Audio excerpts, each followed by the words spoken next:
Copy that.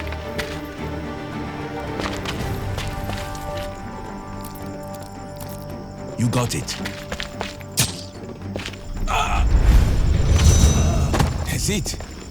They're all cooked. My father would be so proud of you, because you fought to save his beloved country. Now this is my fight as well. Thank you for showing me the meaning of courage, resilience, and valor. No better taste than the taste of victory. Well, maybe a nice chili con carne has it beat, but not by much. Hello. Sorry for the lapse in communication, but I've been busy putting out fires. Your actions helped shape the changes that are happening in my country, and you certainly deserve a full report.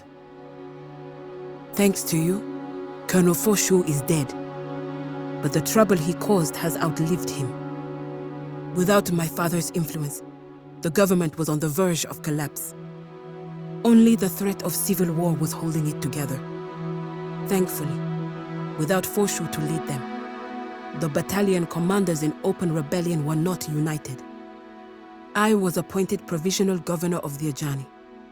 It became my responsibility to safeguard the lives of the citizens of this region until the crisis passed. I was given permission to make a deal with the devil.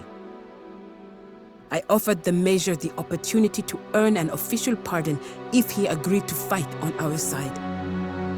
He accepted. He fought bravely and led our troops to many victories before dying from mortal wounds. Thanks to his sacrifice, the renegade forces were scattered and we averted a civil war. I awarded him a posthumous pardon and waived all criminal charges against the Legion. I dislike the injustice of that, but at least there is peace. Grand Chien has suffered not just from the fighting, but also from the red rabies epidemic. This horrible disease has spread all over the country, and there are reports of outbreaks all over the world.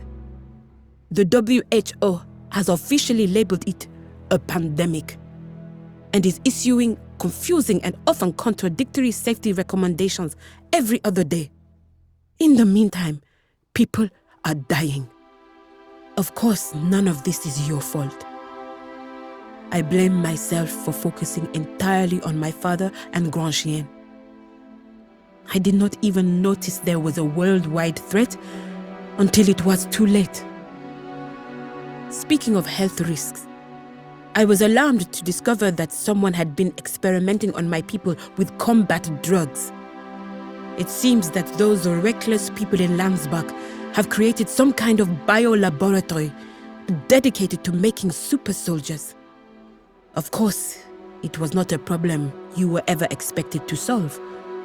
Still, I wish you were here. I can't think of anyone better to deal with super soldiers than you. One thing is certain. The Ajani Valley will never be the same. Much has been lost. One of the most heartbreaking examples of this is the Lys Rouge in Pantagruel. One night, a group of drunken Legion thugs set it on fire and it burned to the ground. I do not think the carnival celebrations in Pantagruel will ever be the same, if they ever happen again.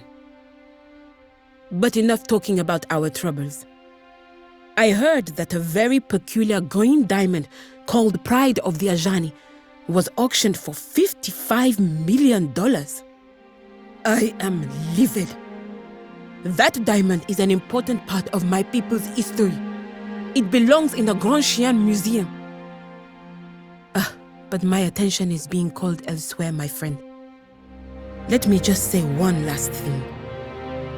I learned that Corazon Santiago faced trial, but there wasn't enough evidence to expose her. She deserves to rot in prison for her involvement in the war crimes she pinned on you. I can only imagine what a blow to your reputation that is for you. I'm sure that the truth will eventually be revealed. I'll do what I can to help. Until then, you have my best wishes. Au revoir.